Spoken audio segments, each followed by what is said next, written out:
compartido de mi pantalla para hacer la presentación. Buenas noches a todos. Este es el debate número 9 del grupo de estudios de Panamá Poético. Pueden ver mi pantalla, ¿cierto? ¿Me pueden hacer así? ¿Sí? Sí pueden verla, ¿cierto?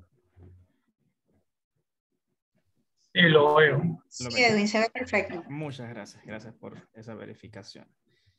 Ok, muy bien. Buenas noches a todos. Para los que nos ven en YouTube, mi nombre es Edwin Chacón, coordino el grupo de estudios de Panamá Poético. Estamos en el debate número 9 de un total de 13 en este estudio de 3 meses que hemos titulado Recuento Poético Panameño. Para la noche de hoy es subtitulado este debate como Somos Abya Yala, y vamos a descubrir por qué somos Abya Yala y quién es ese Abya Yala que hemos estudiado esta semana. Nos trae esta noche 3 poetas vivos de nuestro país con sus particularidades, con sus temas y sus objetivos. Cada uno de ellos son muy variados en el contexto social, en la temática de su poesía, y a la vez hay algunos elementos comunes que podemos encontrar en ellos y esta noche los vamos a estudiar. Don Aristides Martínez de Ortega nace en 1936. Giovanna Benedetti nace en 1949 y tenemos a Eira Harvard, que es de Bocas del Toro. Ella nace en Almirantes, Bocas del Toro, en el año 1972. Tenemos generaciones diferentes y precisamente por eso los contextos históricos y sociales son muy distintos en ellos y han influido en su poesía tal cual lo hace el contexto histórico en toda poesía. ¿Okay? Bien, vamos a comenzar esta introducción con los poetas que nos recuerdan lo nuestro, los poetas que nos hablan de el querer nuestra tierra, de los mares que son nuestros, de esa identidad que tenemos, de lo que es nuestra humanidad, lo que somos como seres humanos, de nuestros dioses, de nuestro pasado, nuestros derechos y nuestras tradiciones. Don Aristides Martínez de Ortega es escritor, crítico e investigador literario. Él estudió literatura en el Instituto Pedagógico de la Universidad de Chile, catedrático de la Universidad de Panamá en literatura universal, literatura española contemporánea y literatura panameña. Fíjense las cátedras que enseñó don Aristides en la Universidad de Panamá. Información bastante compleja. También fue editor de la revista Lotería por varios años, también director del Instituto de Estudios Nacionales de la Universidad de Panamá y del Instituto Nacional de Cultura. Es también miembro de la Academia Panameña de la Lengua. Él ingresa el 29 de abril de 2010 y discursa sobre la obra histórico-crítica de Rodrigo Miró. Al inicio de la organización de este recuento poético panameño, tuve la oportunidad de conversar con él en la sede de la academia y me pareció una persona muy, muy interesada por el presente. Me pareció también alguien preocupado por la cultura de nuestro país, alguien que le interesa el estado de la poesía en nuestro país, porque precisamente a eso él se dedicó en sus años de investigación y estudio, a clasificar, catalogar y organizar la poesía de nuestro país, siguiendo los pasos de Rodrigo Miró, que podemos decir que fue el iniciador de este estudio de la poesía panameña. En las obras de investigación de don Aristides podemos mencionarles la modalidad vanguardista en la poesía panameña, es un estudio y a la vez es antología poética, Panamá, poesía escogida del año 1998 y poesía en Panamá en la historia y en la crítica, que está acá en el centro, que es la obra que he utilizado como referencia para seleccionar los poetas de los distintos periodos de la poesía en nuestro país. Si bien este recuento poético panameño no es un estudio completo, es un estudio parcial e inicial. Ojalá podamos hacer una segunda versión el próximo año con otros poetas y con otros elementos adicionales a todo lo que ya hemos visto este año.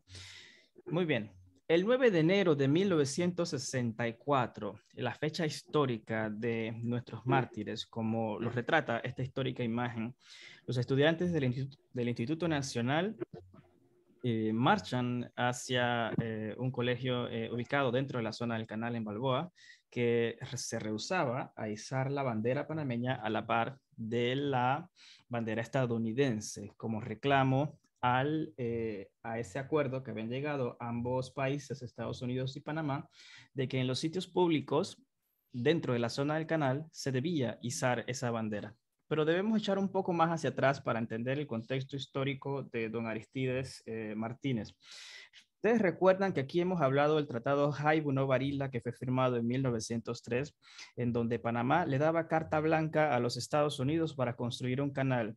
Y a pesar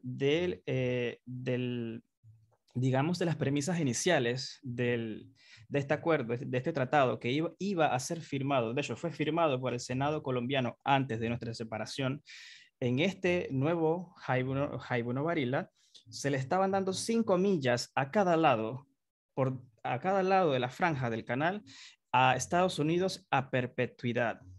Y esto yo lo recalco siempre porque este es el inicio tanto de lo que es nuestro país ahora como el inicio de algo que yo considero una traición a ese propio país, porque están entregando la tierra a perpetuidad. Si nada cambiaba, eso todavía íbamos a tener esa zona del canal aquí entre nosotros, es decir, nuestra soberanía iba a ser incompleta en nuestra propia tierra.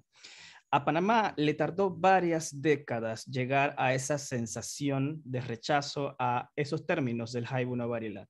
Y recuerden que estamos hablando de 1903, pero es hacia la década de los 40 y de los 50 donde a los panameños les viene picando mucho la rabia por el hecho de todo lo que ocurre en la zona del canal y de no tener su soberanía completa. Así tenemos diversos episodios de protestas en los años 40 y en los años 50, y de hecho en los 40 se intensifica mucho más porque durante la Segunda Guerra Mundial Panamá hace un acuerdo con los Estados Unidos donde se le permite construir una lista de bases, de bases militares en el país con concesiones de 10 años. O sea, nuevamente, además de que ya tienen la zona del canal, el gobierno panameño le estaba dando permiso a los Estados Unidos para hacer más bases militares. Entonces, esta cesión de la tierra, esto de lo que me están quitando, es lo que desemboca en este hecho del 9 de enero de 1964, donde el año anterior se había llegado a un acuerdo que a partir del 1 de enero de ese año, todos los sitios públicos de la zona del canal iban a izar también la bandera de nuestro país. Y ante la negativa de los estudiantes, padres de un colegio, del Colegio Balboa, en la zona del canal, ante la negativa de izar la bandera, los institutores, el cual era el colegio secundario más prestigioso de nuestro país, organizan esta marcha notificando a las autoridades panameñas y notificando a las autoridades de la zona donde ellos iban a ir hacia allá con esta misma bandera que ellos utilizaron en protestas anteriores al rechazo de las bases norteamericanas, a exigir el izado de la misma. Ese era el propósito de nuestros mártires. Como todos conocen, la historia llevó a un forcejeo, a un rechazo, y la bandera terminó destruida, terminó rota, hubieron una serie de muertos del lado panameño, y esta fecha llegó a marcar un precedente en todo lo que significa nuestra nacionalidad y desemboca en el año 77 con la firma de los tratados Torrijos-Carter. Pero ¿por qué todo esto es importante? Bueno, precisamente porque es en ese mismo año, en 1964, donde don Aristides Martínez publica De a manera de protesta. Y el nombre nos lo dice todo. Es una protesta en poesía, una protesta a ese hecho de la presencia norteamericana en la zona del canal y a todas las cosas que se le privaban a los panameños. El poeta se siente sustraído y lo dice en su de manera de protesta. Todo lo que nos han quitado, ¿qué nos va a quedar? nos va a quedar nada. Entonces, esta imagen aquí, la azul, de manera de protesta y protestas sin maneras y protestas del 14, es la antología poética de él, donde está compilada su poesía del año 64 hasta el 2014. Muy bien, pasando entonces a Giovanna Benedetti, ella es poeta, narradora, investigadora histórica y ensayista, reside en Madrid. Es doctora en Derecho, miembro también de la Academia Panameña de la Lengua. Ha ganado 6 veces el Premio Nacional de Literatura Ricardo Miró en diferentes géneros, poesía, cuento y ensayo. Y tiene también un premio de periodismo en Cuba y de ensayo en Colombia. Las obras de ellas las podemos ver acá. La lluvia sobre fuego. Tenemos el sótano 2 de la cultura. Esto es un ensayo. Tenemos el entonces, ahora y luego, entrada abierta a la mansión cerrada, música para las fieras y vértigo de malabares. Recientemente, bueno, vamos a decir recientemente, fue hace un par de años, se publicó Después de los objetos, Giovanna Benedetti, Poesía Reunida. ¿Y qué es el entorno de Giovanna? ¿Qué es lo que perfila la poesía de Giovanna? Es también otro hecho histórico. Como ya hemos visto, ella es investigadora histórica. Y tiene mucho que ver con el tema del llamado descubrimiento de América. Nosotros como panameños sabemos que nuestro sistema educativo acostumbra a llamar a este evento el descubrimiento de América. Pasamos por la escuela y nos enseñan todo lo que ocurrió en ese llamado descubrimiento. Pero la poeta Benedetti, ella hace un giro histórico a estos hechos del 12 de octubre de 1492 y ella resalta la presencia, la cultura, la historia de lo que ya estaba aquí, de quienes ya estaban aquí y tenían sus propios dioses, tenían su propia cultura, su propia forma de ser. Entonces, ¿qué es Abya Yala? El poeta Guna Aristeides Turpana, en un epígrafe dentro de este poemario de Giovanna Benedetti, eh, que se titula entonces Ahora y Luego, dice así: el nombre de América aplicado a nuestro continente es reciente. En el idioma de la nación Dule se le conoce y se le seguirá conociendo por su verdadero nombre, Abya Yala. Fíjense lo poderoso de la frase de Don Turpana. Se le conoce de esa manera como Abya Yala y se le seguirá conociendo. Y es precisamente en esa intención de la permanencia de lo propio que se sustenta esta obra histórica de Giovanna Benedetti, donde ella analiza la historia desde la perspectiva del que es abusado, del que es conquistado, y hace ese giro, como digo nuevamente, ante las cosas que usualmente se nos enseñan en la escuela, y ella resalta el valor de lo propio, el valor de quien ya estaba aquí. En su poema Génesis de Abya Yala, ella escribió: madre y padre piedra, continente, hermano del silencio, hijo del río, compañero de sombra, escucha. En el principio era el mar, oye lo que te digo. Entonces fue la noche y vino el verbo y hablaron en sus sueños las palabras. Sea esta tierra dulce como la piel de caña. Y fue Abya Yala, la de la vulva de agua y volcanes como pechos. Primer día. En este fragmento, ella vuelve a la cosmología de nuestros antepasados, de aquí, de la creencia de las personas que estaban aquí en esta tierra. Y no solamente digamos, del actual Panamá, sino también abarca de otros territorios de Centroamérica y expone esa forma de ver el mundo con este poemario del entonces, el ahora y el luego. Ahora ya hemos visto los poetas que hablan de lo propio, del reencontrarnos con nuestra historia y defender eso que es propio. Pero también esta noche vamos a hablar de una poeta que contrasta con el otro. Y esta es una variante interesante porque es algo muy actual y es un tema distinto en nuestra poesía, porque acá venimos a hablar entonces del esclavo, del refugiado, del desamparado, del olvidado, del que es sustraído, del que es obligado, el traficado o el extranjero.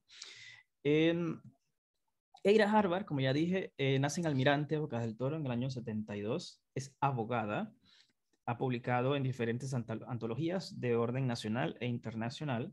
Es el premio IPEL del año 2015 con Desertores de Alborada. Se les reconoce un poco más en el 2002 con el Gustavo Batista Cedeño por su obras Espejo y en el 2013 por Paraíso Quemado. Y es precisamente de esa obra en la cual me gustaría basar la conversación de ir a Harvard esta noche. Existen 281 millones de migrantes en todo el mundo según las estadísticas del 2020. Y fíjese que la pandemia, el aumento de la crisis climática, el aumento de la pobreza, tanto en Latinoamérica como en otras áreas del mundo, a causa de la crisis económica por el coronavirus, va a hacer que esta cifra se dispare a partir de ahora. En ese tiempo estamos hablando del 3,60% de la población mundial, que asciende a 7.000 millones. Entonces, este problema que existe en el mundo es un problema del cual a veces no queremos hablar, porque existe ese recelo por el otro, por las cosas que han sucedido cuando nos relacionamos con ese otro. Surgen diferentes cosas. Surge miedo, surge rechazo, surge un sentido de que vienen a quitarte lo que es tuyo. Surge esa problemática, esos roces por las diferentes situaciones de unos con los otros. Pero lo que no hay que olvidar aquí es que estamos hablando de un problema que es mundial, que está creciendo y alguien lo tiene que resolver. Alguien lo tiene que buscar la manera de solventar eso, porque estos números, como he dicho, van a crecer. Inclusive se está perfilando otro derecho humano, que es el llamado refugiado climático. Hay personas que se ven obligadas a irse de su tierra, donde nacen, donde han estado toda la vida, precisamente porque el clima ya no los deja vivir allí. Hay sequía o hay inundaciones y ya no pueden estar allí. Tenemos ciudades enteras, capitales de países que están siendo trasladadas a un sitio más seguro porque se están inundando, como es el caso en Yakarta, si no me equivoco, que es una ciudad que está siendo reubicada. Tenemos a nuestros propios indios gunas que están padeciendo el aumento del nivel del mar. Aquí mismo, en nuestra tierra, ya tenemos gente que está siendo afectada por el cambio climático y está necesitando un sitio donde vivir, donde trasladarse. Alrededor de 82.400.000 personas han tenido que dejar su hogar por diferentes causas.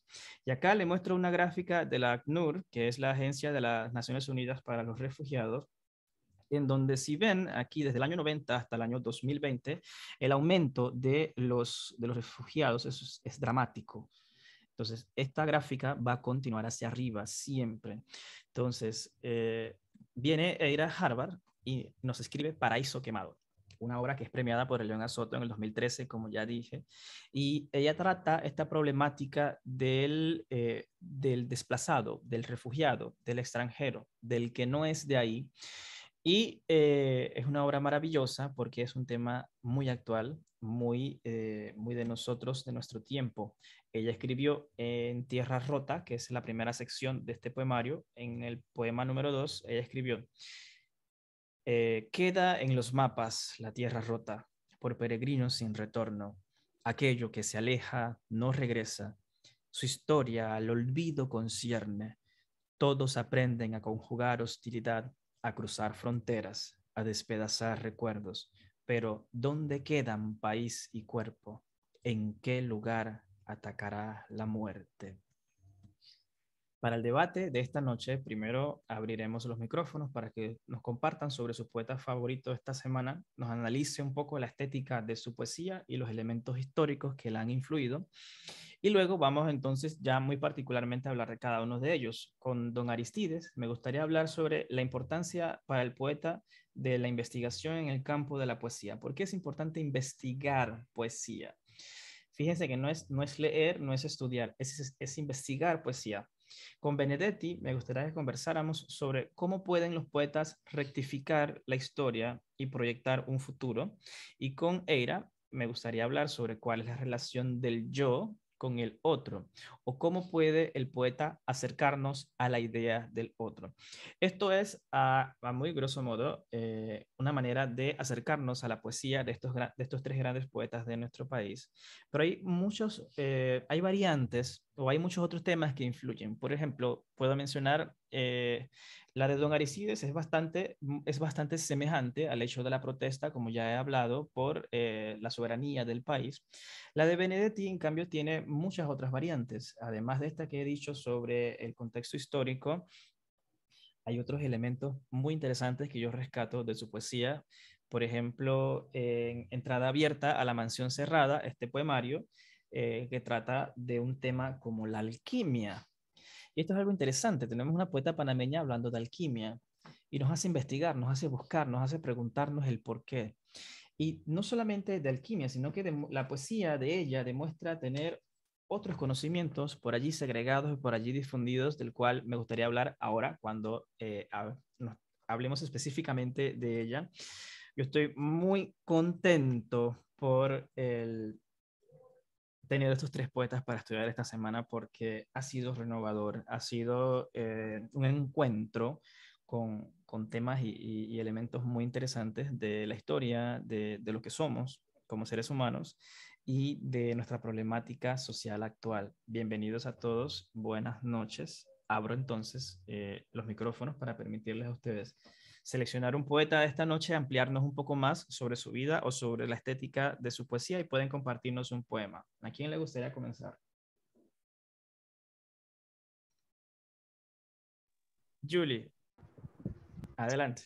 Buenas noches a todos. Buenas Bueno, yo noches. estoy muy impresionada con Arístides porque la verdad es que tiene un currículum muy impresionante. Sin embargo, me inclino por la poesía de Eira Harvard. Me pareció muy elocuente cómo ella ha sabido pues proyectarse a los lectores. El poema que seleccioné se llama, o voy a leer pues un párrafo. De memoria de lo breve.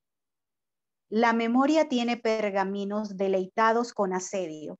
Sus grietas ventilan un aire de mirra, para que los ángeles llevan incienso, para no perder su rastro de la tierra. No marques tu frente con ceniza, no bendigas este día, hasta saber que ha concluido. Bórralo todo, olvídalo, que cada día sea el primero.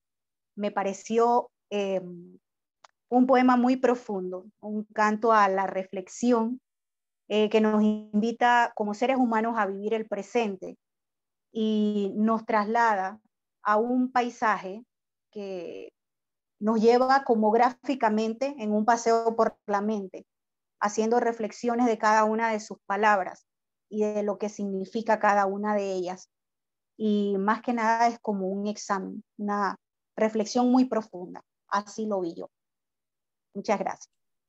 Gracias, Julie. Mira, el elemento del paraíso que mencionas, es interesante rescatar la imagen porque eh, de parte de nuestra enseñanza religiosa, creo que todos se nos ha dicho sobre algo sobre un paraíso. Y cuando la poeta dice que es un paraíso que está quemado, o sea, fíjense el contraste de la belleza, de eso que tenemos y que existía, a algo que se pierde en un fuego o se pierde precisamente por nosotros mismos. Gracias, Julie, por tu intervención. ¿Alguien más le... ¿Estaría ella hablando Ajá, metafóricamente? sí, completamente. Sí, Para el paraíso quemado es una metáfora donde ella construye esta idea de lo que ya no es. pero Y sin embargo es muy profundo lo que nos deja con sus palabras sí, así es. para Ella analizar. utiliza elementos de la naturaleza. Puedes encontrar el paisaje, puedes encontrar referencias al mar, referencias a la tierra, eh, para hablarnos de ese paraíso que han perdido estas personas que se ven obligadas a dejar su propia tierra y a dejar sus propios mares. Gracias, Julie. ¿Alguien más le Gracias. gustaría intervenir?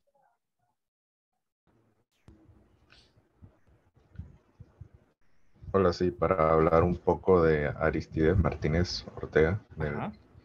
del señor. Me llamó la atención bastante su figura porque algo pasó que cuando acabamos los anteriores ciclos, me quedé un poco como como diría, de repente pensativo de que, bueno, que no había tal vez otro tipo de compendio así como itinerario de poesía panameña.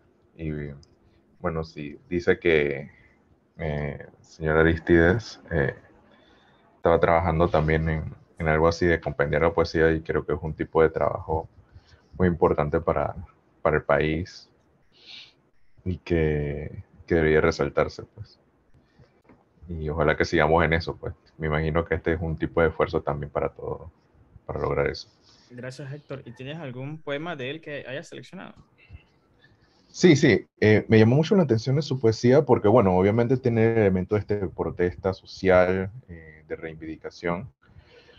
Eh, Tiene la mayoría de sus poemas tienen unos finales muy fuertes, no muy fuertes, impactantes, pues logran golpearte. Todos los finales, prácticamente todos los finales de sus poemas me encantaron. También algo interesante es que normalmente, algo que tal vez es mi percepción, pues, pero muchos poetas que tal vez se enfocan en la rama social, no saltaban tanto de repente a otros temas tal vez más, como diría, más existencialistas o cosas así. Yo siento que tal vez en algunos poemas que encontré sí se ponía un poco así, reflexionando respecto a la existencia, los elementos de la naturaleza, y eso me gustó mucho en ese sentido. O sea, porque principalmente no me lo esperaba, no me lo esperaba. Y algo de su poesía también me gustó el hecho de que eh, a veces usaba como ciertos tipos de frases que parecían como refranes, pero lo hacía de una manera que quedaba bien, pues no, porque eso a veces puede hacer que el texto se sienta un poco pesado, pues más reflexivo que poético, pero me gustó bastante. Y bueno, quería decir un poema de él que me gustó mucho que se llama Cierto o Falso. Atención amigo lector, contesta el siguiente cuestionario. A la boca hay que llevar el pan, con las manos en el suelo. Nuestra sonrisa diaria no es más ni menos que el rabo de los perros. ¿Por qué esperan los gusanos? ¿Debemos llegar a la cita molientes? Pregunto, porque yo fui un soñador hasta que me cogí los dedos con la puerta. Gracias. Muchas gracias, Héctor. Melitón, creo que usted también deseaba intervenir. Si desea, puede adelante. Adelante. Bueno, fue estos tres poetas, la única que conocía era Giovanna Benedetti. Fue muy enriquecedora su poesía de los tres. Este es el libro que tengo de ella, ¿no? Y entonces, pero ya que Héctor habló de el señor Aristides, voy a también leer brevemente para pasar con Giovanna un poema que la poesía de él me recuerda un poco a Nicanor Parra, también a esos textos de mini poemas que he leído anteriormente, como algo parecido a lo de César John, ¿no? Me recuerdo mucho esos poemas de era Cartas a Blancanieves, tuvo un poco la semblanza de unos poemas ahí. Y me gustó mucho uno que habla de los políticos. Dice, en un político puede haber más de 3 personas distintas y un solo trepador verdadero.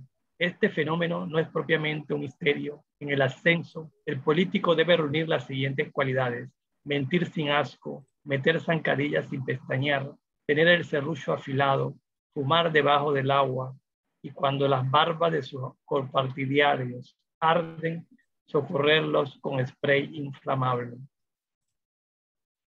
Por eso que me recuerda mucho esos antipoemas de Parra, ¿no? Que venía con... Y bueno, de Giovanna, que es la que en verdad conocía, voy a más que todo leerles una reseña que hacían de su libro Después de los objetos, ¿no? Poesía reunida. El señor la señora Raquel Lanceros dice, es dueña de una imaginación portentosa y de un hondo sentido lingüístico. Giovanna Benedetti es una profunda conocedora de la gran tradición poética universal y parte de esa sabiduría para construir una obra repleta de significaciones, donde el lenguaje se entrevera de imágenes múltiples, creando una realidad reconciliable y a la vez una voz onírica que sumerge al lector en una experiencia literaria de largo alcance. Muy interesante esto. También por acá Rafael Ruiz Loba habla de que ella es ineludible e inagotable. La poesía de Giovanna Benedetti apela al sentido profundo de su palabra más fresca para ensalzar con verso crítico y un vigoroso artificio metafórico la trama y visión de estas épocas apenas reveladas, donde nada parece sobrevivir al cálculo del racionalismo y sus misterios. Y bueno, de este libro le voy a compartir un poema de Giovanna Benedetti que dice Nocturno de la Luz. Se lo dedicó para Javier Medina Bernal. Dice: cállate, luz, no me apagues la sombra. Deja de golpear implacable en mis ventanas y regresa a tus niveles, va de retro. No te preocupes si enciendo otro sol bajo mi espejo y descuélgate de los rosales que entoldan las azoteas, de esos encajes larguísimos y de esos corpiños de seda que la araña ha ido tejiendo con la fatiga del viento. Cállate, luz, no me apagues la sombra. No quiero que le abotones el aire a mis estrellas. Anda y quédate, si quieres, con mi frasco de tormentas, pero devuélveme las tinieblas y pon rumbo a tu cortejo. Cállate, luz, que me estás chamuscando el sueño. Wow. Fíjese la profundidad de esas imágenes, Melitón. Va de retro. Recuerden que va de retro se usa en la cristiandad como una afirmación de rechazo al demonio, ¿no? Va de retro Satana, como dice la oración. Pero esto, y como dijo Julie, ella dice muy, va muy de poderoso. retro, pero a la luz. Sí, también muy poderosa la poesía de Eira que no conocía. Y no quiero abusar, pero hubo un poema también muy bueno que me gustó mucho de Eira que dice: ¿qué fuerza es esta que vuelve a desafiar la muerte? Caemos en la tentación de causas perdidas, tocándonos ahogados en el balbuceo del polvo, con la quijada rendida en la dínamo de corazonadas, con el púes maullando, tristes tigres sin disimulo, en su garganta rosada, absolutoria del lenguaje bebiendo el filo filagrante de una medusa ciclónica. La poesía de ellos es muy poderosa, me encantó todo. Es poesía como de largo alcance, como diríamos. ¿Alguien más le gustaría darnos sus comentarios de sus lecturas de esta semana? ¿Puede ampliar sobre la vida o la poesía de alguno de estos tres poetas? Julia, adelante. Sí, gracias. A mí me gustaría resaltar algo que me pareció muy interesante, y es que Arístides Martínez Ortega ocupa actualmente la silla ñ en la que sucedió a Miró Grimaldo, perdón. Y me parece a mí un puesto muy importante dentro de lo que es, pues, la literatura panameña. Yo también encontré otro poema, pero este no es tan fuerte como usualmente acostumbraba él a narrar, ¿no? Este dice así: acostarme en tu rumbo, anclarme al fondo del profundo fondo de paraje, y quemarme en tu pecho jugando en la nada más fina. Al final del día, en tu costado, describe el curso de un animal salvaje que ha prometido volver a casa, el bien mayor para el guerrero derrotado en la prontitud. Porque dormir contigo es vivir para siempre, esa noche cosida en los ojos, un cielo de cristal que en mis párpados tiembla. Y también encontré uno muy interesante de Eira Harvard. Voy a leer solo un fragmento. Este se llama Cuerpo de agua. Tu paso es la vela de tormentas, las buscas, las llamas, las nombras con el calendario nominal de los huracanes, y el Caribe arrebata su lazo de sal, domina penínsulas, teje al cielo su cordón umbilical, nos hace de agua, vueltos a nacer. Me pareció sumamente profundo. Y, o sea, podemos analizar muchas cosas increíblemente, pues dentro de cada poema que dice ella.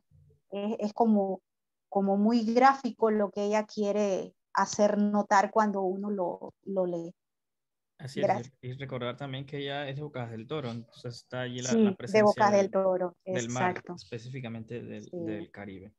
Bien, habiendo ya conversado de los tres, me gustaría dedicar el resto del tiempo a hablar particularmente uno por uno, iniciando con don Aristides. La pregunta que había seleccionado para esta noche es: ¿cuál es la importancia para el poeta de la investigación en el campo de la poesía? ¿Y por qué hablo de eso? Porque de investigación, porque digamos que es como una parte de la literatura a la cual muy pocos se dedican. Yo tengo este libro de él que creo que ya lo he mostrado antes, Poesía en Panamá, en la historia y en la crítica. Tiene un resumen de cómo él clasifica los diversos periodos de la poesía panameña, y tiene también una serie de ensayos que, nada más por decirle algunos nombres: Antonio Serrano de Haro, Llanto de Panamá, esto ya lo hemos hablado, de hecho, en nuestra primera reunión. Aquí tiene ensayos también de Elsie Alvarado de Ricord, tiene ensayos de Rodrigo Miro Grimaldo, hay también de Guillermo Andreve, Gloria Guardia y de muchos otros que son ensayos críticos hasta históricos de nuestra poesía, y es un excelente pantallazo para adentrarnos en eso. La pregunta es cómo o cuál es la importancia de esta investigación de la poesía para el poeta, para el interesado. ¿Por qué debemos seguir investigando poesía? ¿Qué piensan ustedes?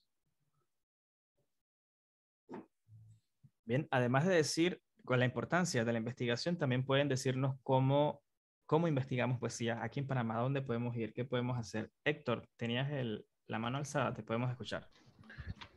Sí, bueno, yo creo que para la persona, tal vez, para la persona que quiere ser poeta, pues, es importante conocer cómo otros realizaban su oficio y las distintas técnicas, los distintos estilos, eh, para nutrirse, pues, y ver de qué forma, qué cosas se pueden aprender, qué perspectivas.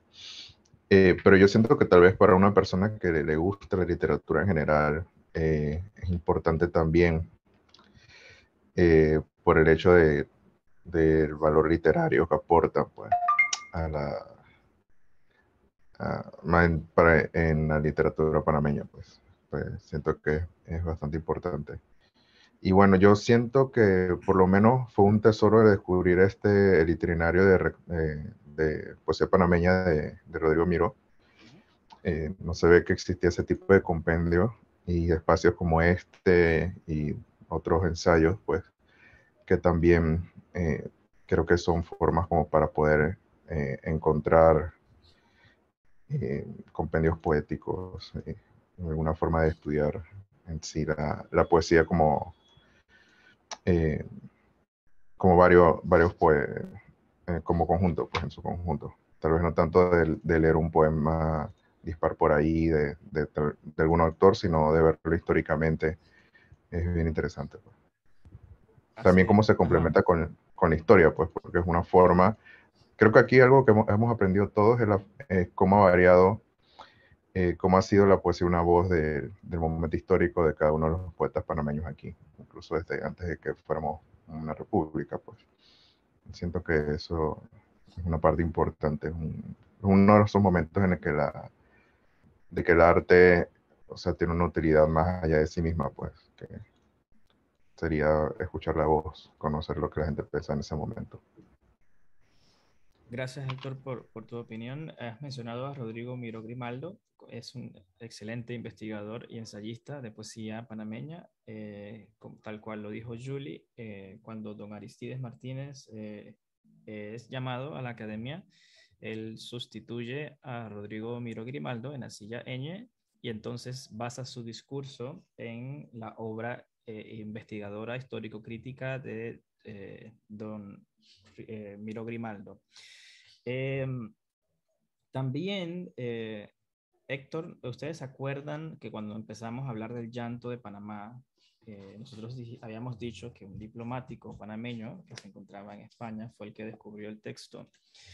Lo investigó, lo copió y entonces hasta llegó a publicarse. Recuerden que el llanto de Panamá entonces viene a ser el precedente, o sea, lo más antiguo que tenemos nosotros en una compilación de poesía panameña, y nace precisamente de la investigación. En Panamá todas las cosas no están escritas. En Panamá las cosas están perdidas en los periódicos viejos, en filminas, están en posesión de los familiares de estas personas, y esa información no está accesible, digamos, al público. En la Biblioteca Nacional existe gran parte de esto. Sin embargo, es lo que yo opino siempre de la investigación, es que nuestro país lo necesita para terminar de dar forma a este trabajo que ha sido iniciado por estos grandes poetas e investigadores. Siempre vamos a encontrar más, porque la historia es mucho más profunda de lo que, digamos, tenemos nosotros registros o alcance. Y si después de Aristides no viene nadie más a seguir investigando, ¿quién va a continuar este trabajo de una manera tan profunda, tan dedicada? Estamos hablando de más de 60 años de literatura con don Aristides. Entonces es una vida entera entregada a la literatura y específicamente a la poesía de nuestro país. ¿Alguien más le gustaría dar su opinión sobre cómo la investigación de la poesía es necesaria e importante para los poetas?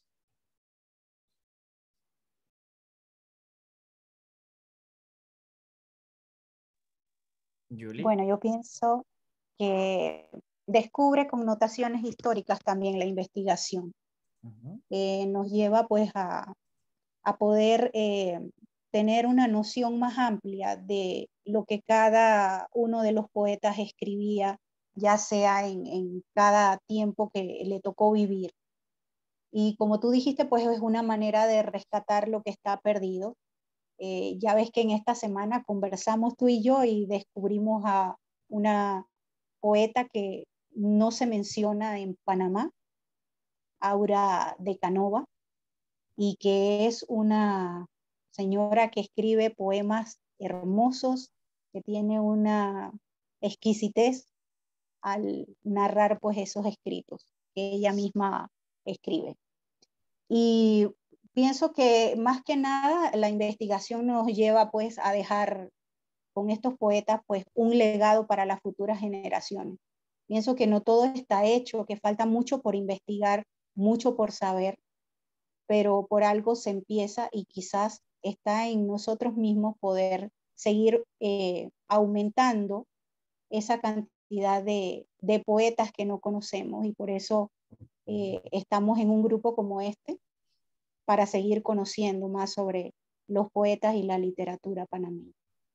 Gracias, Julie. Y yo creo que la manera de acercarnos a esos procesos de investigación o de recopilación es por medio del ensayo. Yo siempre animo a la gente que le interese algo, que investigue, busque y se anime a escribir un ensayo. O sea, yo creo que la figura del ensayo, si logramos rescatarla entre nosotros, digamos que no somos investigadores de poesía, pero podemos desarrollar la figura del ensayo en nosotros por medio de estudios o análisis de estos periodos del pasado. A mí me gusta mucho el ensayo. Creo que el ensayo es la manera de no solamente de dar a conocer un argumento válido, sino también es la manera de interiorizar ese argumento válido. Es decir, si tú lo enseñas a alguien, vas a lograr aprenderlo del todo tú mismo. Entonces, todas estas personas que ya hemos mencionado, y inclusive estudiado Elsie Alvarado de Ricord, por ejemplo, que era una gran ensayista, hicieron muchos estudios de otros poetas de diferentes procesos y los han dejado en sus escritos para nosotros tener una visión un poco más amplia. Pero no todas las cosas están escritas, y es precisamente por eso que es necesaria la investigación en la poesía. Pasando entonces a Giovanna Benedetti, me gustaría conversar ahora sobre la historia. ¿Cómo pueden los poetas rectificar la historia y proyectar un futuro? Quizá la palabra rectificar no sea la más adecuada, pero en mi forma de ver las cosas, creo que es la mejor que pude hallar. ¿Cómo pueden los poetas rectificar estos procesos históricos que están presentes en nuestra vida, en nuestros sistemas educativos, para ayudar a proyectar un futuro? ¿Qué piensan ustedes?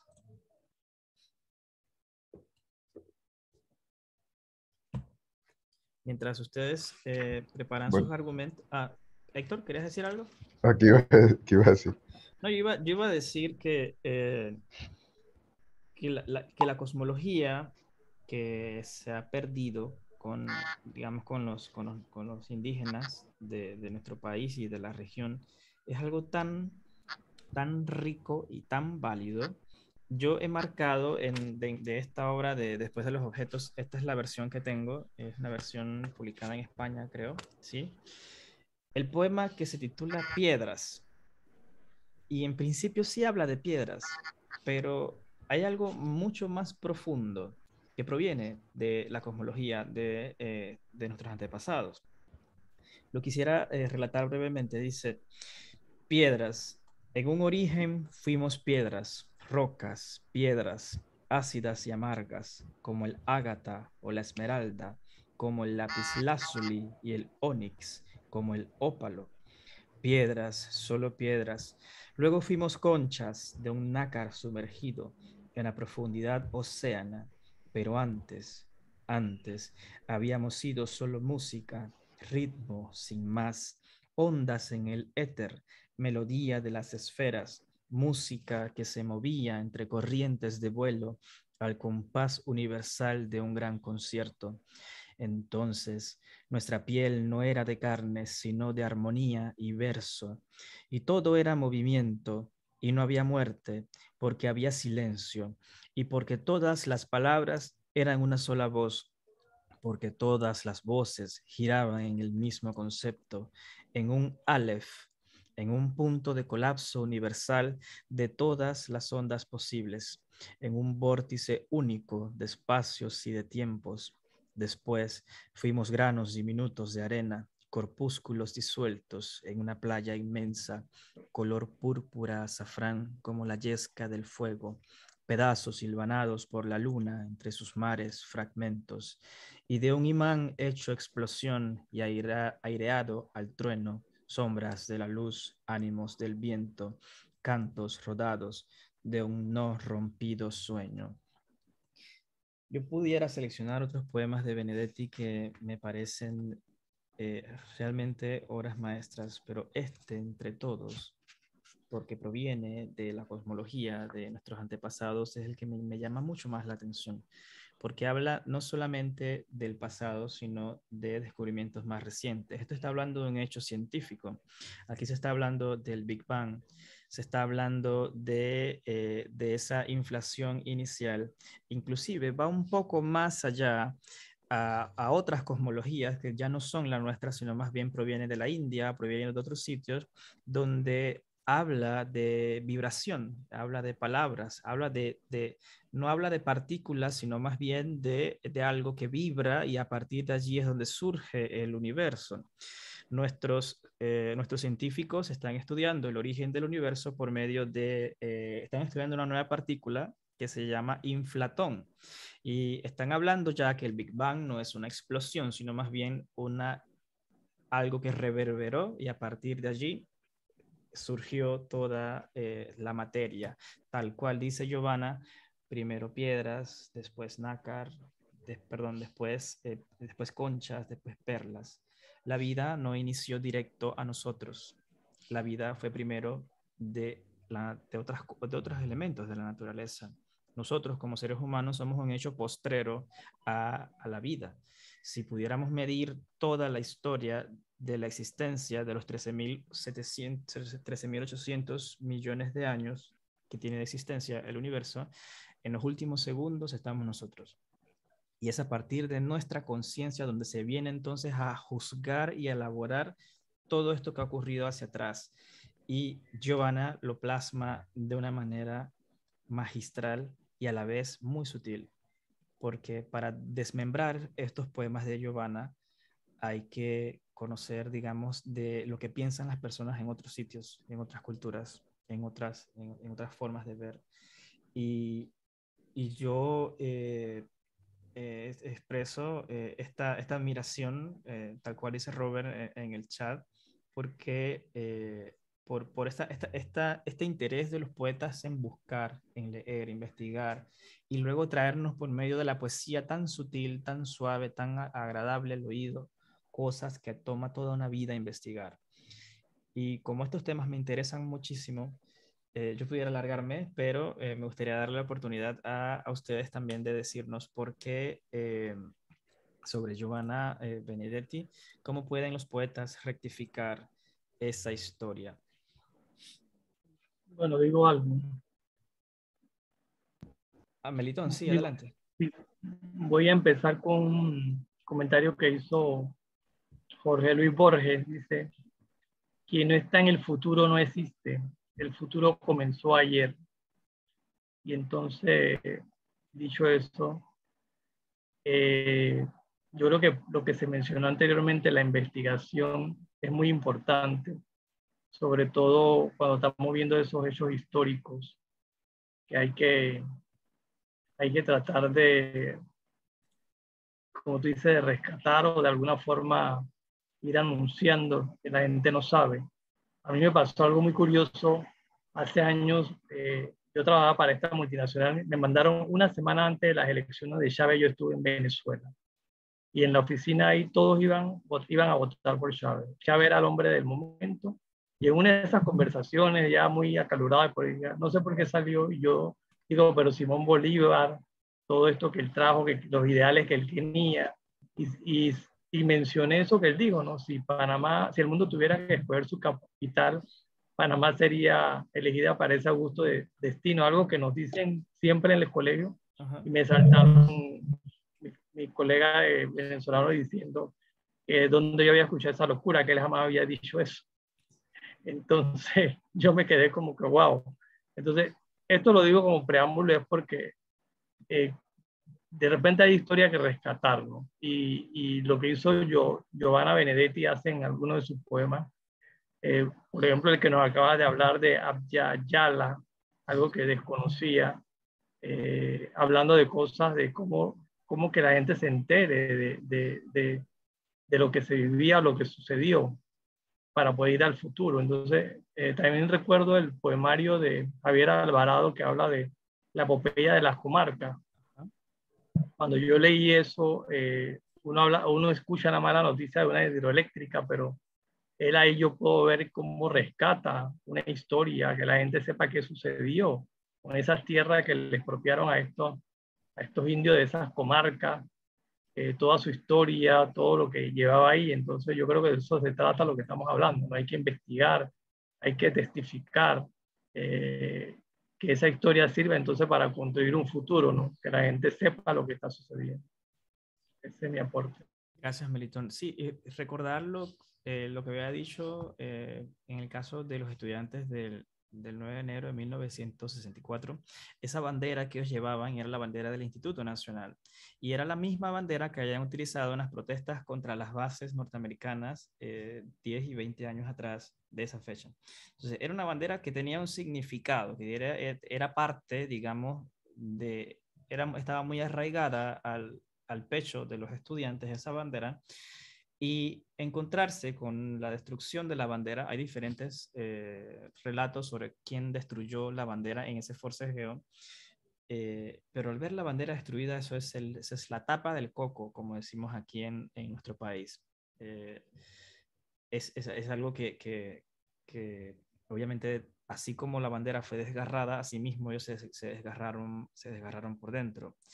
Entonces, nuestra historia puede ser un poco más rica de la cual conocemos nosotros, o puede tener ciertas ambigüedades que son necesarias investigar.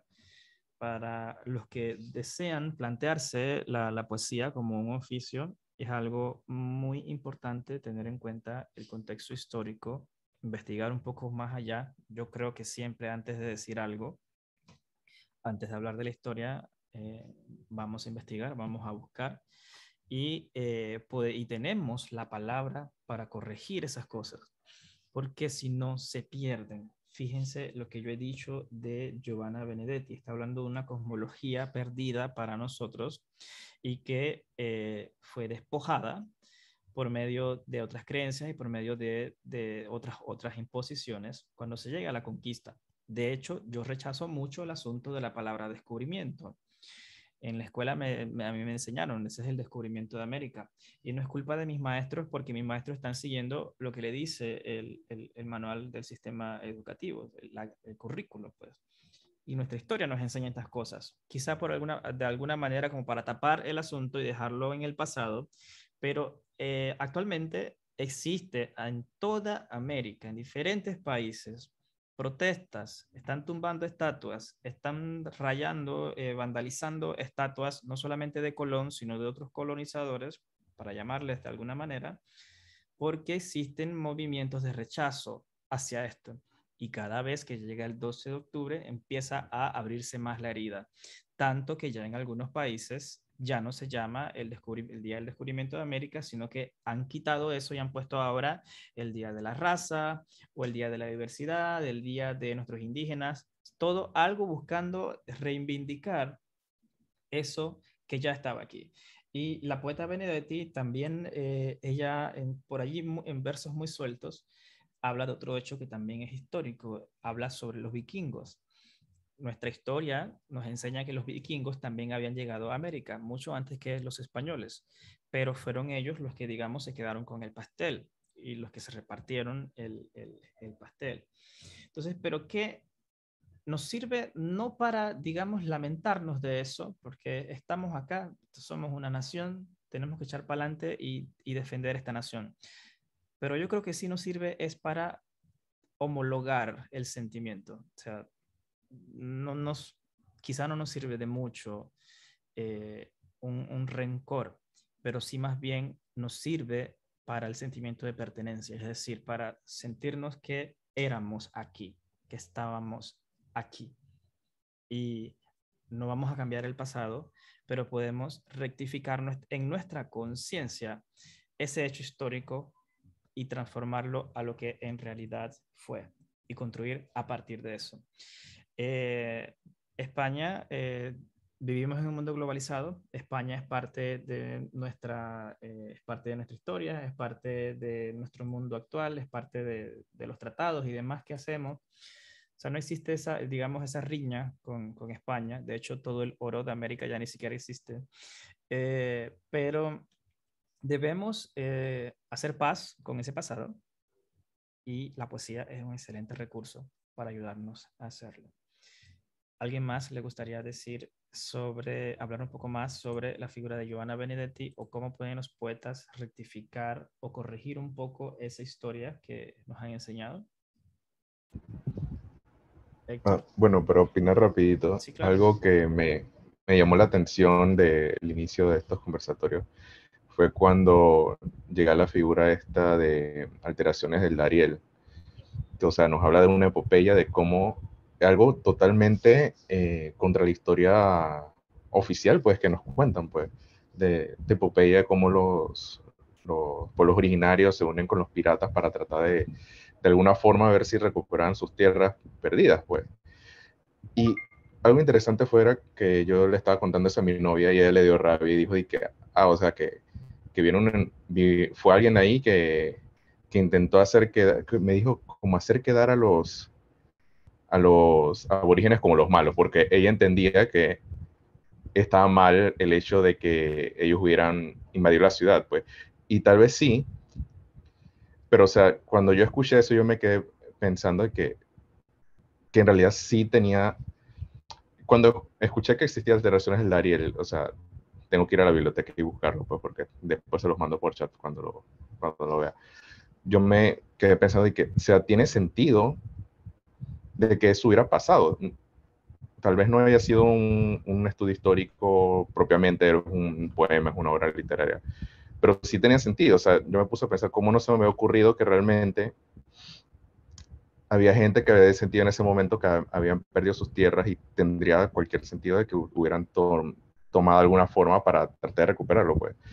Y ahí vemos a una perspectiva histórica de algo que estaba ahí y que pudimos haber considerado, pero que nunca se toma en cuenta, pues, porque estamos acostumbrados a pensar de que, bueno, llegaron los colonos, entonces aquí están los criollos, y entonces empezaron la ciudad y llegaron los piratas malos a invadir, y sí, o sea, todo fue parte tal vez de una tragedia, de algo que ocurre, tal vez no había nadie objetivamente bueno ni malo, pero, o sea, tenía sentido eso, y era una forma de ver la historia desde otro punto de vista, una parte de Panamá que tal vez está eh, perdida, olvidada, y que pudo haber pasado, que me llamó mucho la atención. Y otra cosa, y hablando respecto a lo que mencionó el señor Meritón, me recordó un poco porque yo estoy en unos grupos de literatura con gente de Latinoamérica, y a veces, por los conversatorios que tenemos aquí, yo les menciono de que no, que escuchen sobre todo los de la vanguardia, les mandé algunas cosas de Metrocorps y otra gente. Entonces había un muchacho nicaragüense que él se asombró de que Rogelio Sinán fuera panameño, pues porque él sí había escuchado a Rogelio Sinán. Y entonces nos quedamos hablando un poco de cómo él lo conocía y esas cosas. Me recomendó otra gente de por allá. Pero entonces le hablé sobre los poetas de esa época y de cómo hablaban mucho de la protesta por la presencia de Estados Unidos acá. Y él se quedó asombrado y él dijo de que, pero ustedes no era que, en ese tiempo ustedes no era que estaban contentos con Estados Unidos o que algo así, porque, o sea, ahí parece que en Centroamérica, por lo menos en Nicaragua, existe la percepción de que ese mensaje que sí, que he escuchado por aquí, que los Estados Unidos crearon Panamá, crearon como Panamá como un país independiente y eso. Y sí, o sea, puede ser que sí, creo que tal vez sería necio decir que sin la ayuda de Estados Unidos no nos hubiéramos separado de Colombia en ese momento. Tal vez no lo hubiéramos logrado, pues, pero algo que sí comprendemos es que desde hacía tiempo, por lo menos aquí viendo los poetas que habían en esa época, había muchas ganas de separarse de Colombia, de crear un canal, había una intención original de lograr una libertad, una emancipación, una forma diferente. Pues. Que las cosas no hayan salido bien fue algo que ocurrió, pues, pero sí había unas ganas y sí había, no, tal vez el hecho de que no se pudo conseguir no significa que no hubo un espíritu de tratar de ser independiente, pues totalmente. Eso es algo que se puede comprender viendo la poesía, pues, y ese tipo de cosas, la poesía ayuda a aclararlas, pues, y de una manera artística, de una manera que en medio de eso, que tal vez fue una lucha, fueron momentos tristes, pues, logra tal vez darle algún tipo de belleza, pues. Y siento que eso es un punto muy interesante, muy importante de poder conocer la poesía de, de esa época, pues, de escuchar las voces y la forma en que la gente veía su mundo en ese momento. Gracias, Héctor, por tu intervención. Mira que te has acercado un poco al hecho de, de nuestra separación, no de la independencia de España, hablando específicamente de la separación con Colombia. Lo que pasa es que la historia se superficializa como para evitar las heridas, evitar la parte no cómoda, evitar decir esas cosas no cómodas. Así simplificamos la historia, se la pasamos a los niños y esa es la manera como la historia llega a crear una conciencia de país en nosotros. Pero el que lee, el que busca, se da cuenta y empieza a encontrar estas diferencias y dice, oye, pero esto no fue lo que me dijeron en la escuela. Y a partir de esa primera diferencia ya tú empiezas a dejar de creer y empiezas a buscar, empiezas a investigar y te encuentras con cosas que son horrorosas en la historia. Y no hay que tapar los ojos al hecho de las cosas que pueden doler, porque eso es precisamente lo que se quiere, evitar que las cosas duelan. Entonces, nuestra separación de Colombia tiene elementos en historia que son necesarios investigar. De hecho, hablando hay otros elementos más, hablando de este periodo de la llamada conquista española, yo recuerdo que en la escuela se me enseñó que el istmo fue descubierto por Rodrigo Galván de Bastidas, ¿sí? Rodrigo Galván de Bastidas, y me mostraba un mapa donde se veía el cruce de un barco que venía del área de la actual Colombia y Venezuela, y tenía varias paradas a lo largo de la costa de lo que hoy es San Blas, llegó hasta Colón, y de ahí de Colón entonces viró hacia España. Pero la embarcación de Rodrigo Gabán de Bastidas era lo que en España se llamaba una empresa de trueque. El rey, como no tenía suficiente gente valiente y suficientes recursos para agarrar todo lo que habían encontrado en América, empezaron un proceso de tercerización. Llamaron a cualquier valiente que quisiera atreverse a cruzar el mar y debía pagar un porcentaje de todo lo que recogiera en esos viajes. Una de esas empresas de trueque era la que descubrió el istmo de Panamá, la de Rodrigo Galván de Bastidas. Pero estas empresas de trueque no tenían autorización del rey para conquistar, es decir, para hacer establecimientos y entrar a la tierra y luchar contra los indios. No tenían permiso del rey. ¿Qué podían hacer? Nada más tenían que llegar a la costa, interactuar con los indios que estaban allí, pedirle cosas a cambio y entregarle algo. Y en el Archivo General de Indias existen inventarios de lo que estas personas traían: botones, gorros, plumas, plumas de aves, de cosas así, espejos, entre muchas otras cosas.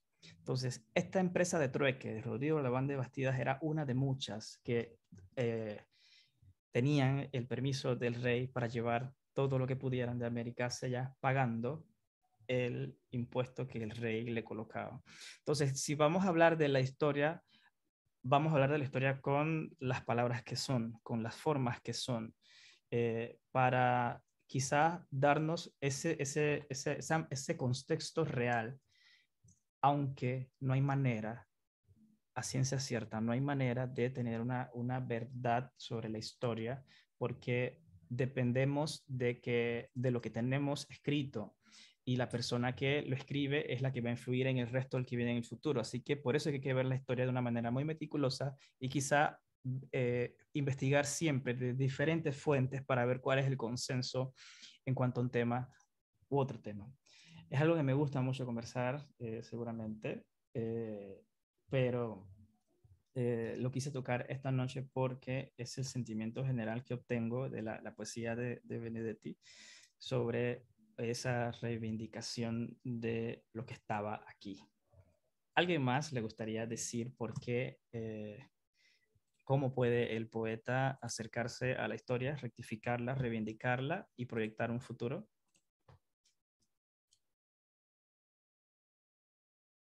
Bien, si no, podemos entonces avanzar a nuestra tercera poeta, Eira Harvard. La poesía de Eira, tal cual ustedes ya han dicho, tiene mucho que ver con el otro, con la existencia de alguien más, con ese destino y esa suerte que sufren esa otra persona que no soy yo. Les quisiera preguntar a ustedes cuál es la relación del yo con el otro y cómo puede el poeta acercarnos a ese otro, a esa otra persona. ¿Qué piensan ustedes?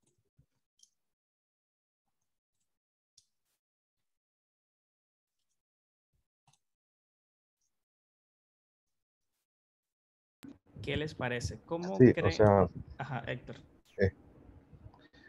hay una frase que he escuchado, he ido a 2 conferencias donde está este poeta panameño David N.G. Y él ha dicho esa frase en las 2 que he ido, de que el poeta tiene que tener sensibilidad, pues. Que una persona normal de repente ve a alguien tirado en la calle y piensa, bueno, tal vez un vagabundo, drogadicto, y lo pasa por ahí, pues. Pero que un poeta ve y se pone a pensar por qué esa persona está ahí, qué le pasó, qué historia ha pasado. Y para él era eso, pues.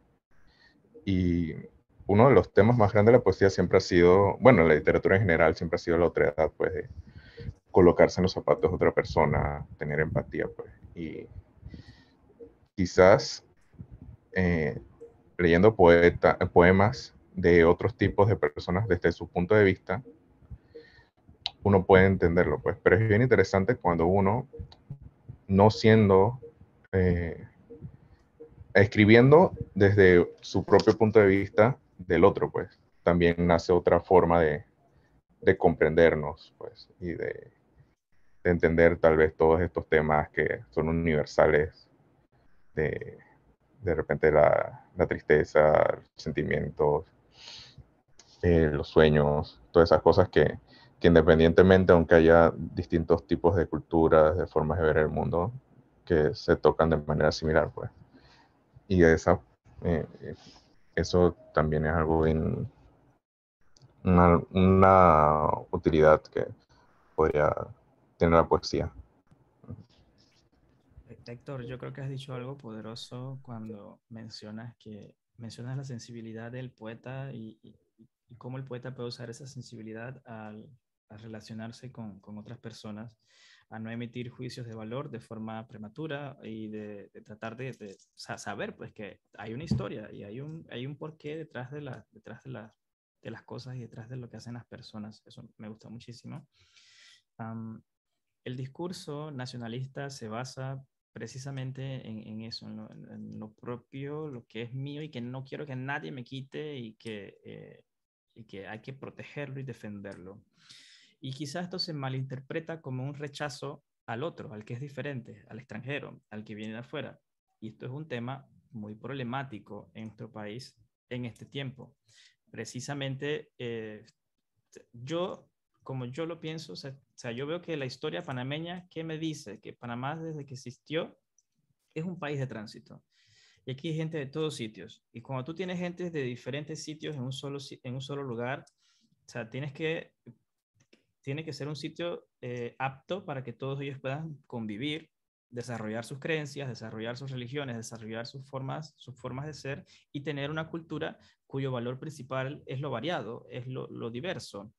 Hay otros países que no pueden hablar de esa manera. Ellos tienen una cultura que es más unificada, que es más hacia cosas específicas.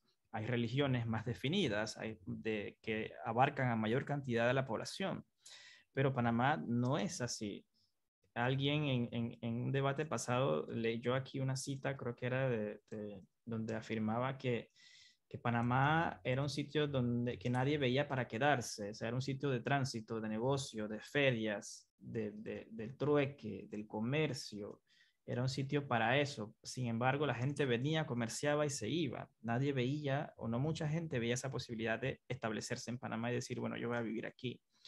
Entonces, esa función geográfica que hemos cumplido eh, nos tiene siempre cerca a alguien diferente, a alguien que piensa diferente a ti, a alguien que cree cosas que tú no conoces, que son diferentes a las tuyas.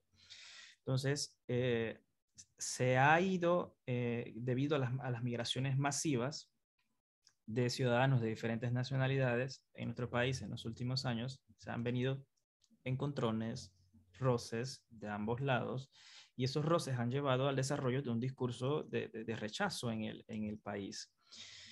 Esto es algo que no es solo Panamá, esto es algo que todo el mundo está recibiendo gente, porque hay mucha gente moviéndose, hay mucha gente huyendo, hay mucha gente buscando algo más para hacer donde puedan vivir. Y la pandemia lo único que ha hecho es acentuar ese problema. Tenemos actualmente en la provincia de Darién una crisis migratoria.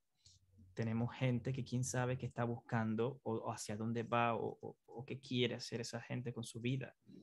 Porque si usted me lo preguntan a mí, dejar lo que sea que yo tenga aquí en esta tierra para irme a otra, quién sabe ponerme a la selva del Darién, que es una selva peligrosísima.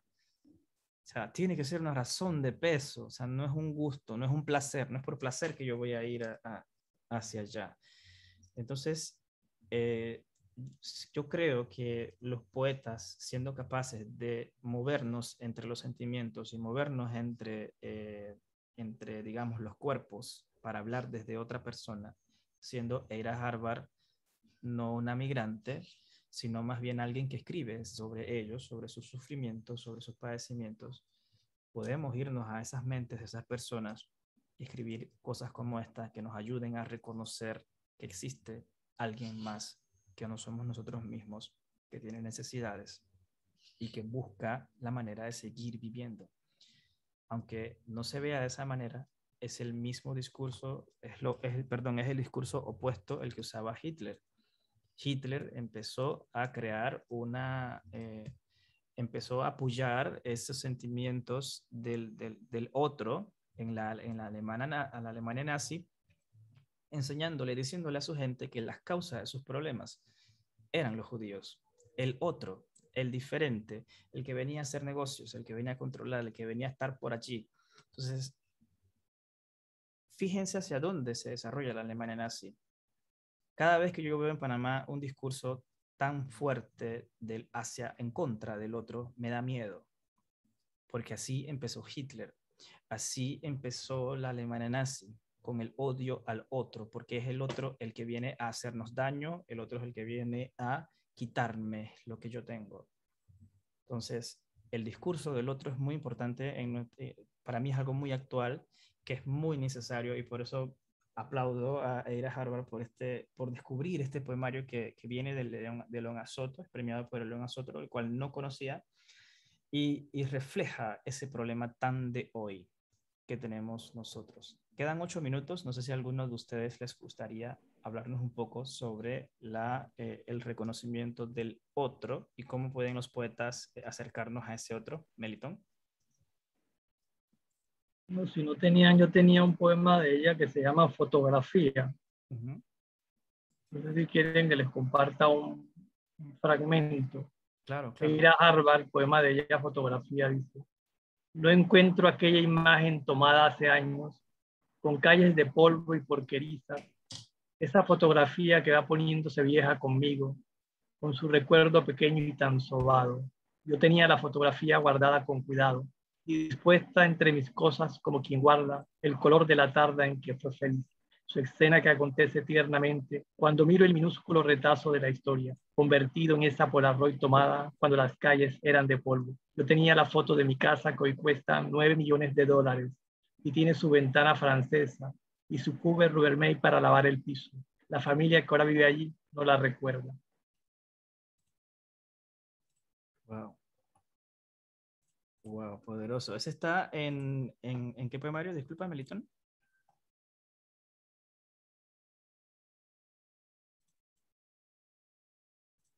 No te escuché, Melitón. Está silenciado, disculpa, Melitón.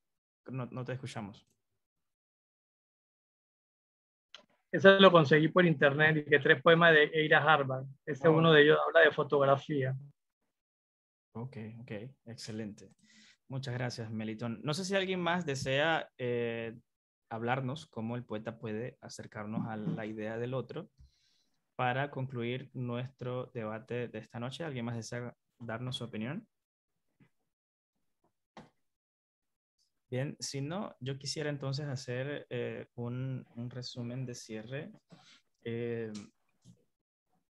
acercándonos a la poesía de los poetas que están vivos en esta primera sesión. Ya hemos visto prácticamente todos los poetas que ya no están con nosotros en los debates pasados. Me doy cuenta que es gente preocupada por su entorno, es gente preocupada por su sociedad, preocupada por los hechos históricos, cómo se van desarrollando, cómo van tomando forma y cómo van estableciéndose, digamos, en las mentes de las personas. Y ha sido poesía renovadora, poesía que escapa de ese hecho básico y clásico del amor. Sabemos que el amor es lo que se repite en todas las etapas, y vamos a encontrar poemas de amor, claro, seguramente con ellos, pero su centro es otras cosas que les preocupan mucho más: la historia, el pensamiento de la sociedad y la convivencia pacífica de la sociedad. Y yo creo que ha sido bastante reformador, ¿sí? Vamos a usar esa palabra, reformador de algunas cosas que yo pensaba, y ha sido también un descubrimiento de algunas cosas sobre todo en el caso de Giovanna Benedetti, sobre la cultura de los antepasados, la gente que vivía aquí tenía una cosmovisión bien compleja, bien estructurada, con una forma bien hecha, que no se nos cuenta, que no se nos dice. Y la historia de Panamá entre tanto tira y jala de un lado para el otro por las presiones económicas, por los poderes económicos, eh, tiene allí algo que podemos rescatar. Entonces, como poetas, como interesados por la poesía, yo creo que son recordatorios a seguir estudiando, a seguir leyendo, a seguir investigando, a de repente a pasarnos un día en la Biblioteca Nacional o quién sabe en otro sitio o alguien que conozca a algún familiar de un poeta, a investigar un poco más allá, a rescatar esas cosas que todavía están allí no accesibles, para que quizá en un día podamos decir, mira, la poesía panameña de cabo a rabo, como decimos aquí, de cabo a rabo es así. Y estos son los temas que le interesan. Bien, Eira Harvard, Giovanna Benedetti y don Aristides Martínez de Ortega, tres grandes poetas e investigadores de nuestro país.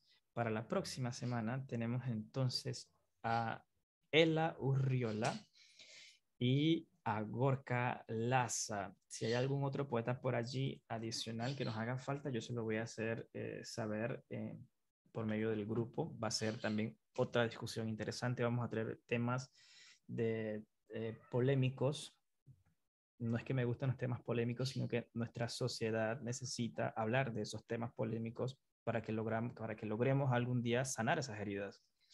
Porque si se dejan así abiertas, van a continuar. Vamos a morirnos nosotros, va a venir una nueva generación y va a mantener esos mismos problemas y esa falta de esas conciencias, que es lo más importante. Hay que tener conciencia de dónde uno está, de la historia de uno, de lo que es uno y de lo que uno puede lograr por medio de la palabra poética. Han ampliado sus comentarios, la vida de estos poetas, han ampliado mi perspectiva. Gracias por sus palabras. Vamos a estudiar, una excelente semana de estudio para todos nosotros y nos veremos la próxima para hablar de Gorka Laza y de Ela Urriola. Feliz noche para todos ustedes. Gracias, buen fin de semana. Gracias. Gracias, buenas noches a Que les todos. vaya muy bien. Nos veremos la próxima semana. Hasta luego.